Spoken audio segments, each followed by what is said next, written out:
আসসালামু আলাইকুম। সবাই কেমন আছেন? আশা করছি সবাই অনেক ভালো আছেন। আমিও আল্লাহর অশেষ রহমতে অনেক ভালো আছি। সকাল সকাল ঘুম থেকে উঠে প্রথমে বাইরের ওয়েদারটা দেখতে কিন্তু খুব সুন্দর লাগে। এখন কিন্তু আস্তে আস্তে শীতের মৌসুমও চলে আসছে। চারপাশে কিছুটা কুয়াশাও দেখা যায়। এরপর এই সুন্দর গাছটা একটু দেখে নিলাম। সকাল সকাল গাছটা দেখতে কিন্তু খুব ভালো লাগে আমার কাছে। এরপর চলে গেলাম ফ্রেশ হতে।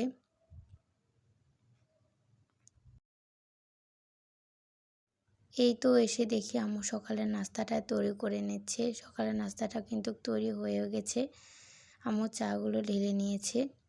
এরপরে সবাই নাস্তা করে নিচ্ছে সকালের। আপনাদের কাছে যদি আমার ভিডিওটি ভালো লাগে থাকে তাহলে লাইক সাবস্ক্রাইব করে আমার পাশে থাকবেন। আশা করছি আপনাদের কাছে আমার এই ভিডিওটি ভালো লাগবে। যদি ভিডিওতে কোনো ভুল ত্রুটি হয়ে থাকে তাহলে ক্ষমা সুন্দর দৃষ্টিতে দেখবেন।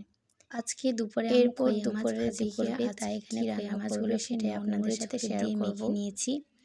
এরপর আলু সিদ্ধ আর ডাল রান্না করা হচ্ছে। আজকে দুপুরের রান্নাটা খুবই সাধারণ ছিল।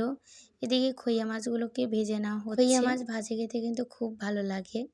আপনাদের এলাকায় এই মাছগুলোকে কী নামে চিনেন অবশ্যই কমেন্টে জানাবেন। এরপর এদিকে আলুগুলোর খোসা ছেড়ে নিয়েছি। আর এই তো দেখেন খইয়া মাছ ভাজি কিন্তু প্রায় হয়ে গেছে। এই তো ডালও রান্না করা হয়ে গেছে। আলু ভর্তা খেতে আমি আলু ভর্তাটা রেডি করে নিচ্ছিলাম। আমার তো খুবই ভালো লাগে আলু ভর্তা খেতে। এই তো আলু ভর্তা কিন্তু রেডি হয়ে গেছে। উপরে কিছুটা সরিষার তেল দিচ্ছি।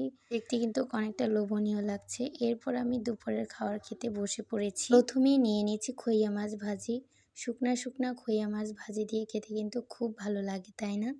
আপনাদের কাছে কেমন লাগে অবশ্যই কমেন্টে জানাবেন। এরপর নিয়ে নিয়েছি আলু ভর্তা। শুকনো শুকনো ভাত দিয়ে আলু ভর্তা মেখে খেয়েছি। ওইটার থেকেও আমার কাছে আলু ভর্তা ডাল দিয়ে মেখে খেতে ভালো লাগে। আপনাদের কাছে ডাল আর আলু ভর্তা মেখে খেতে কেমন লাগে অবশ্যই কমেন্টে জানাবেন। আজকে দুপুরের খাবারগুলো মাশাআল্লাহ অনেক ভালো ছিল। যারা আমার ভিডিওতে সাবস্ক্রাইব করেছেন তাদেরকে অসংখ্য ধন্যবাদ। আর যারা এখনও করেননি তারা অবশ্যই করে দিবেন। আজকের মতো ভিডিওটি এখানেই শেষ করছি। সবাই আমার জন্য দোয়া করবেন যাতে প্রত্যেক দিন আপনাদের জন্য নতুন নতুন ভিডিও নিয়ে আসতে পারি। সবাই ভালো থাকবেন। আসসালামু আলাইকুম।